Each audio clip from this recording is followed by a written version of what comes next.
안녕하세요, 한상준 변호사입니다. 여러분들, 오늘은요 제가 그 격리 면제 신청서 어디다가 어떻게 접수해야 되는지 그 부분 좀 설명을 드릴게요. 저도 이제 그 백신 다 맞았고, 그리고 한국에 이제 그 부모님이 계셔서 한번 이제 방문하려고 이제 저도 이제 준비를 좀 하는데요.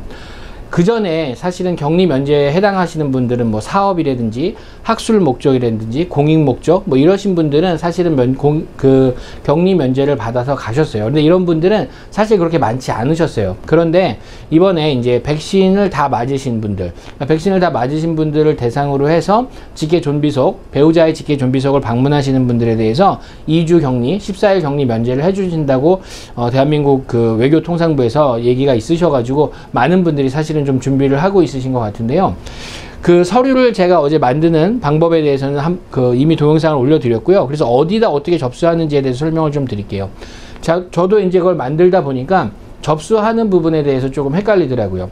그래서 사실은 이제 미국에 이제 땅덩어리가 넓기 때문에 사실은 주미대사관은 여기 워싱턴 DC에 있어요. 그래서 워싱턴 DC 산하에 워싱턴 총영사관이 있거든요. 그래서 워싱턴 총영사관은 여기 저희가 살고 있는 버지니아, 메릴랜드, 그 다음에 워싱턴 DC, 그 다음에 또 웨스트 버지니아 이쪽 지역을 이렇게 담당하고 계세요. 근데 이제 서부 같은 경우에는 로스앤젤레스 총영사관이 계시죠. 그래서 로스앤젤레스 총영사관은 아리조나, 네바다, 뉴멕시코, 그다음에 남가주 이렇게 이제 또 해당을 하고요. 뉴욕 총영사관 같은 경우는 뉴욕, 뉴저지, 커네티컷, 펜실베니아, 델라웨어 여기까지.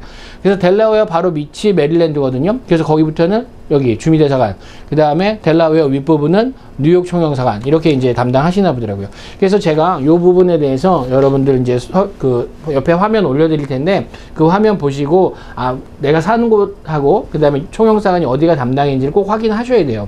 그리고 이걸 확인하시고 난 후에 반드시 그 총영사관의 웹사이트에 가셔가지고 다시 자세히 확인하셔야 돼요. 여기 보시면 연락처가 이렇게 나와 있는데 이 연락처가 서류를 접수하는 곳이 아니에요. 서류를 접수하는 것은 또 달라요. 그래서 여러분들 서류를 다 만드시면 뭐 그 신청서, 서약서, 동의서, 여권 4번, 그 다음에 백신 맞은 거 4번, 그 다음에 가족관계 증명서 이런 거 준비하신 다음에 이 부분을 갖다가 하나의 PDF 파일로 만드시라고 그러더라고요. 파일을 여러 개 보내시면 안 돼요. 그래서 하나의 PDF 파일로 만드셔가지고요. 하나의 PDF 파일로 만드셔서 이메일을 보내시는데 그 이메일 제목을 격리 면제 신청, 가로 열고 직계가족 방문, 가로 열고 이름, 그 다음에 언제 갈지 항공편 날짜를 이렇게 적으시라고 돼 있어요. 한번 제가 적어 볼게요. 제목을 어떻게 써야 되는지. 그래서 격리 면제 신청, 그 다음에 직계가족 방문, 그 다음에 홍길동, 네. 그 다음에 또 언제 가는지, 예를 들어서 뭐 7월 7일 이런 식으로 적어가지고 하셔야 돼요. 지금 이제 7월 7일 너무 가까우니까 뭐 7월 17일 정도로 할게요. 이렇게 격리 면제 신청, 직계가족 방문, 홍길동, 그 다음에 7월 7일 이런 식으로 제목을 잡으셔가지고 그렇게 보내셔야 돼요. 그래서 워싱턴 DC 같은 경우는요, 그 워싱턴 DC 대사관 같은 경우는 exemption 다운바 usa@mofa.go.kr 이렇게 돼 있어요. 그래서 각 영사관마다 받는 이메일이 달라요. 로스앤젤레스 같은 경우는 이메일이 하나, 둘, 셋, 넷, 4개를 정해놨더라고요. 그래서 남가주 거주자 접수용은 뭐 QE4SC1@mofa.go.kr 이런 식으로 돼 있고요. 그 다음에 뭐 2번 있고 뭐 QP4MVA-ZNM@mofa.go.kr 이런 식으로 돼 있어요. 그래서 요 부분도 제가 이제 설명을 좀 드리겠지만 요 부분도 여러분들 잘 확인하셔야 돼요. 그러니까 내가 사는 지역이 어딘지. 그래서 워싱턴 DC 같은 경우 관할 지역이 별로 없기 때문에 사실은 이메일이 하나지만 뉴욕이나 그런 뉴욕 총영사관이나 아니면 LA 총영사관 같은 경우는 담당하시는 지역도 넓고 그 다음에 담당하는 인원분들도 많으셔가지고 그 부분에 대해서 다 다르게 나와 있는 것 같아요. 그러니까 여러분들 그 부분들 잘 확인하셔가지고 이메일 꼭 보내셔야 돼요. 그리고 또 각 지역마다 총영사관에서 정하고 있는 절차가 좀 다른 부분이 있는데 그게 뭐냐면 항공편 예약과 관련된 거예요. 그래서 예를 들어서 워싱턴 DC 같은 경우는요, 비행기 출발 일자에 따라서 신청서 접수일이 따로 돼 있어요. 그러니까 여러분들이 비행기를 어디다가 예매를 했는지, 그러니까 어느 날 출발하는 거에 예매를 했는지에 따라서 요 날짜하고 그 다음에 언제 신청하시는지를 확인하셔가지고 다시 한번 확인하셔서 서류를 늦지 않게 접수를 해주셔야 돼요. 아까 말씀드렸듯이 하나의 PDF 파일로 만드셔야 되고요. 그리고 정확한 이메일 주소를 해야 되고 언제 내가 접수할지를 확실하게 아셔야 돼요. 그리고 실질적으로 그 한번 가족 직계 존비속 관련해서 그 격리 면제를 받으신 분들은 한 달 동안 유효하다라고 하더라고요. 그래서 실질적으로 받으시면 한 달간 그 유효하기 때문에 향후에 만약에 또 방문을 하는 데 있어서 그 아니게 되면 그 부분, 그러니까 그 기간 안에 방문을 하시게 되면 거기에 있어서는 재발급 받지 않아도 된다라고 돼 있어요. 그래서 격리 면제 기간은 14일이며 격리 면제서는 발급일로부터 한 달간 유효합니다. 이렇게 돼 있으니까 이 부분도 다시 한번 확인해 보시면 좋을 것 같아요. 자, 여러분들 그냥 제가 다시 한번 정리해 드릴게요.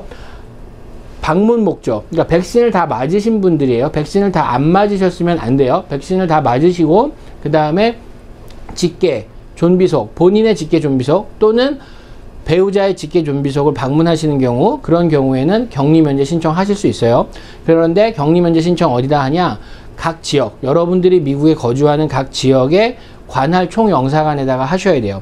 그래서 로스앤젤레스 지역에 사시는 분들은 로스앤젤레스 총영사관, 그 다음에 워싱턴 DC 사시는 경우는 주미 대사관 하에 있는 워싱턴 총영사관, 그 다음에 서부 쪽에 사시는 시애틀 쪽에 사시는 분들은 거기가 스테로 워싱턴이긴 하지만 시애틀 총영사관이라고 하더라고요. 그래서 시애틀 총영사관에다가 서류를 또 접수하셔야 되고, 그래서 각 총영사관의 웹사이트에 꼭 가셔서 거기서 인터넷으로 접수하는 이메일이 있어요. 그 이메일을 반드시 확인하셔야 돼요. 실질적으로 안내에 대한 이메일하고 접수를 받는 이메일하고 반드시 다르기 때문에 그 부분을 꼭 확인하셔서 자기가 사는 지역은 어디다 접수해야 되는지 확인하시고, 그 다음에 LA 총영사관 같은 경우는 비행기 출발 일자하고 상관이 없다는 식으로 말씀을 하시더라고요. 그래서 그 LA 총영사관 같은 경우 웹사이트에 그 부분이 나와 있지 않아요. 그러니까 어느 날짜에 비행기를 예약하고 출발하면 언제부터 언제까지 신청해야 된다, 이 부분이 나와 있지 않은데, 워싱턴 총영사관 같은 경우는 언제 비행기를 예매했으면 언제부터 언제까지 신청하라고 딱 이렇게 나눠져 있어요. 그러니까 그런 부분도 잘 확인하셔서 여러분들 신청하시기 바라고요. 여러분들 오늘 동영상 어디다가 어떻게 접수해야 되는지 확인해 봤고요. 여러분들 정확하게 내용 잘 숙지하셔서 접수 잘 하시고, 그리고 반드시 격리 면제 신청서 받으셔가지고 한국에 잘 다녀오시기 바랍니다. 아마 1년 이상 가족분들 못 만나 뵀을 텐데 가서 부모님들 잘 만나 뵙고요. 그리고 좋은 시간 가지시기를 바랍니다. 감사합니다.